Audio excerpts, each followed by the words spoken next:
Hello সবাইকে, আজকে আবার চলে এলাম একটা নতুন কাজ নিয়ে। তো সেটা শুরু করার আগে সবাইকে একটু জিজ্ঞাসা করি যে রথ কার কেমন কাটলো। আমার তো মেলায় যাওয়া হয়নি, কে কে গেছো জানিও। রথের মেলা থেকে গাছ টাছ কে কী কিনলে সেটা জানিও, ছবি পাঠিও। আর আজকের কাজটা যেটা, সেটা কি বলবো আর, এই বোতলটা আমি কুড়িয়ে নিয়ে এসেছিলাম রাস্তা থেকে। সেই কারণে আমাকে বাড়িতে অনেকেই বলে যে রাস্তার জঞ্জাল বাড়িতে নিয়ে আসি। তো এটা কমপ্লিট হয়ে যাওয়ার পরে তোমরা একটু বলো যে কুড়িয়ে নিয়ে আসাটা আমার ভুল হয়েছে কি না। তা আজকে যেটা করছি সেটা সিম্পল একটা বটল পেন্ট। আর আমার মতো যারা কোনো দিন আঁকা শেখেনি বা খুব ফাঁকিবাজ, তাদের জন্য আজকের কাজটা খুব সহজে হয়ে যায় আর খুব বেশি কিছু লাগেও না।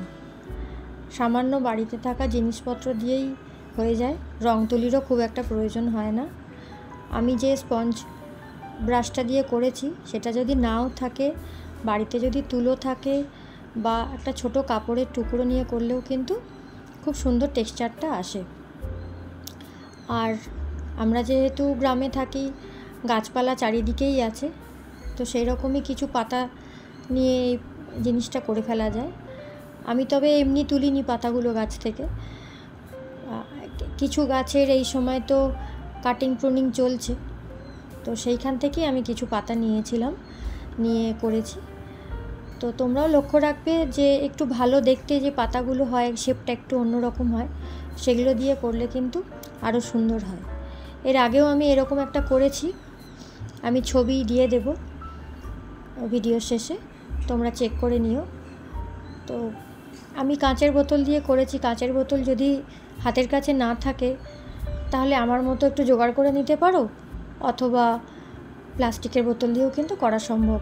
বা বোতল যদি নাও হয়, কোনো ধরনের কন্টেনার যেগুলো থাকে, যেগুলো আমরা আর ব্যবহার করছি না, সেগুলো দিয়ে করলেও কিন্তু সুন্দর দেখতে হয়। আর হয়ে যাওয়ার পরে দেখো লুকটা মনে হবে দোকান থেকে কিনে নিয়ে আসা। তো কথা বলতে বলতে অনেকটাই হয়ে গেল, তো বেশি কথা আর বলছি না, তোমরা একটু দেখো। আর একটা রিকোয়েস্ট, আমার চ্যানেলটাকে সাবস্ক্রাইব করো, ফেসবুক থেকে দেখলে একটু ফলো করে দিও, আর ভিডিও ভালো লাগলে একটু লাইক আর শেয়ার করো।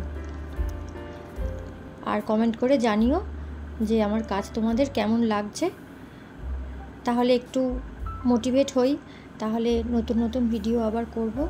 আর যদি কারোর কিছু স্পেশাল কিছু জানার থাকে বা যদি কোনো ধরনের ভিডিও দেখার থাকে, তাহলে আমাকে কমেন্ট করে জানিও, আমি চেষ্টা করব সেটা করে দেখানোর।